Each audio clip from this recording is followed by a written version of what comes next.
तर आता इथं मोबाईल लागत नाही, तर मी उद्योग मंत्र्यांना आता फोन केला असता, बोले ताबडतोब जागा आम्ही तुम्हाला देतो, तुमचा 10,000 लोकांना रोजगार मिळेल याचा आम्हाला तुम्ही तजवीज करून द्या. फोन लागत नाही का पगार?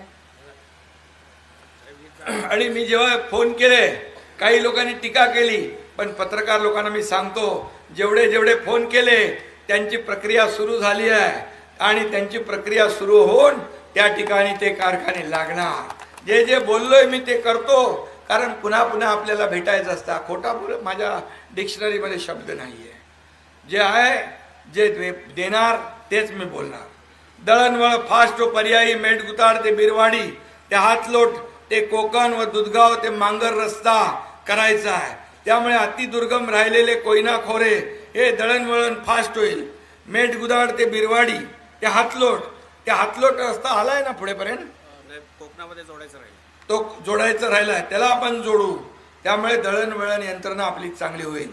तसे आजूबाजूच्या सर्व गावातील 18 नागरी सुविधा पुरवून पाणी, रस्ते, शाळा इथं दिल्या जातील. वाडा कुंभ्रोशी विभागातील मी आपल्याला सांगतो या भागामध्ये 22 गावं आहेत का? ही 22 गावं देखील त्याचं पालकत्व हा एकनाथ शिंदे आजपासून स्वीकारतोय.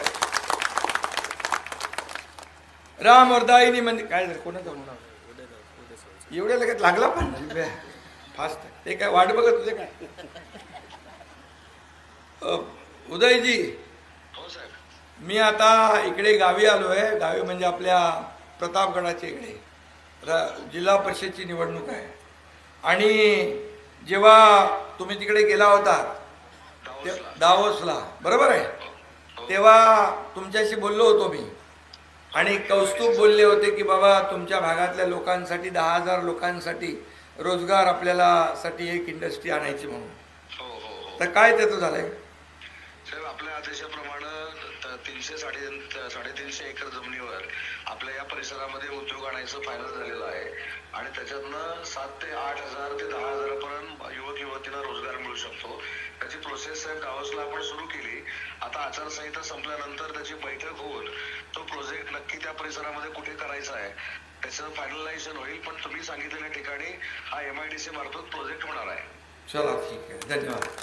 आणि हे तुम्हाला का आठवण आली तुमचं CNGचं इथं करायचं म्हणून, पण मुख्यमंत्र्यांच्या सोबत असलेले कौस्तुभ दवसे यांनी मला स्वतः फोन करून सांगितलं की आम्ही दावोसला चाललोय, आमची इच्छा आहे तुम्ही गावामधल्या मला इथला तरुण बाहेर जाता कामा नाही रोजीरोटीसाठी.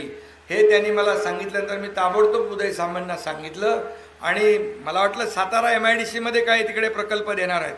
बोले सातारा नाही, तुमच्या या भागामध्ये तुम्ही आम्हाला जमीन द्या, आम्ही तुम्हाला कारखाना देतो. आणि त्यामुळे ही प्रक्रिया देखील सुरू होईल.